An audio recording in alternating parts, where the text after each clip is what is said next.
that sort of range. This weapon was also carried in the Hakama. If you buy a ninja costume, they have a little pouch sewn right here, where it folds over. There's a little pouch there for throwing stars. I have news for you.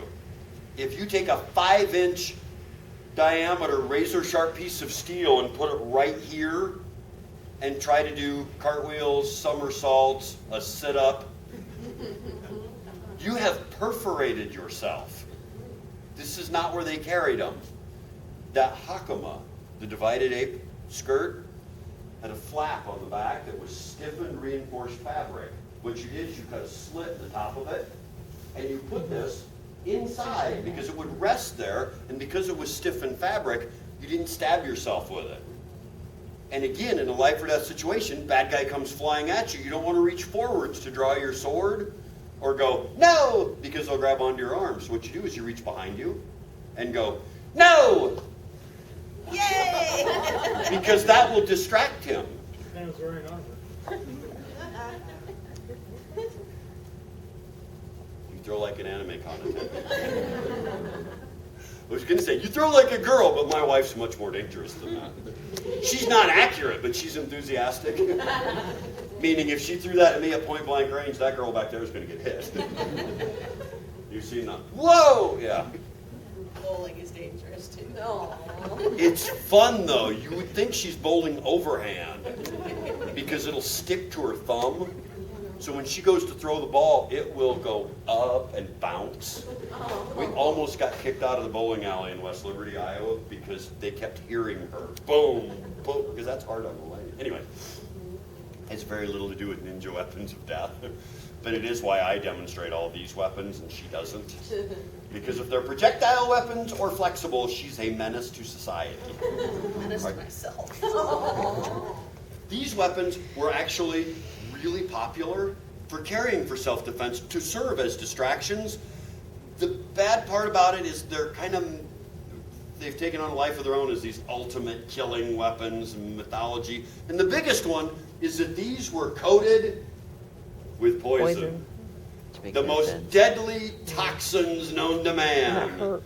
Were the slightest prick, you're dead. Now let me see if I understand the idea behind this. You're going to take this razor sharp piece of metal and you're going to coat every edge with a deadly toxin that's going to kill you at the slightest touch. Where are you going to carry this? Here, it's yours. Put it in your costume. The only time you're going to need this is in a life or death situation because your cover has been blown, the missions, and someone's chasing you with a sword or a pitchfork or something, and while you're running away, you're fumbling around through your outfit trying to pull this out, and it's a razor sharp piece of steel. I don't know about you, but I cut myself slicing carrots. And I'm not that special. I've been told other people do it too. It's just not repeatedly on the grater. We don't have those in our house anymore. She won't let me use it. Mostly because I try to clean them that way too, and it doesn't work. What's Mitch Hedberg says? Cheese grater means sponge ruiner. Yeah. Yes. Carrying this with razor, it's not going to work. You didn't use the contact poison where you're going to reach around and try to find this and get it out and extract because you're going to hit yourself. You're going to cut yourself and then you're dead. The other bad part is the myth about the poison itself. Throughout recorded history, does anybody have any idea, not just Japan, but world history, what substance has been used the most to coat metal weapons for poison? Somebody got right the first time. Usually people say, the arrowroot frog from Brazil. Yeah, they imported it.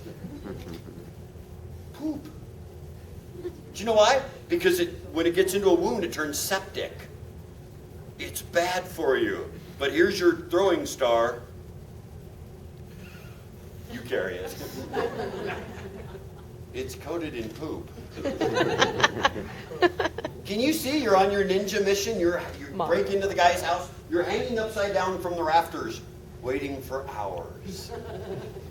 And the guy finally gets home and he slides open that Fusama screen, steps in and goes, "Ew, smells like ninja," and steps back out.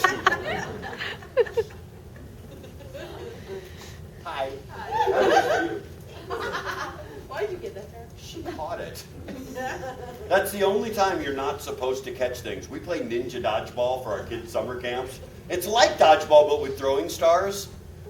Well, we have them made out of latex foam. I wouldn't let them use metal. Well, I would, but their parents would get upset. And the one rule change is you can't catch it, because teaching people, hey, I'm going to throw a razor sharp piece of steel at you. Your best move is to go. I don't think so. What? Throwing stars are ninja weapons of doom. What? I love the face, love the face. Okay. It's also 11 o'clock. We're done. You don't have to listen to me anymore. You guys are... Well, then ask me questions. Ask me the question, Bridgekeeper. I'm not afraid. What is the airspeed velocity of an unladen swallow? What do you mean? African or European? What is your favorite color? Blue. No. Yellow. The sad part is I haven't seen that movie in like 10 years. But if you're a Ren Fair performer, Monty Python and the Holy Grail is like a get out of jail free card. When you're doing your stage show, no matter how bad it is, if you make a Monty Python Holy Grail reference, you're good. Anime cons, it's normally Firefly. If you get, or sci-fi con. If you do Firefly, get out of jail free. Star Wars or Star Trek, you're going to upset half of the audience either way. So you have to be careful on those. So Firefly works. So you take a picture next to the guy with Darth Vader doing this. I've done that before. Because if you've seen me in the hallway, people go, hi, Samurai Dan! And I always go like this. And that upsets everybody. If anybody still wants them that hasn't had a chance to get them, we do still have copies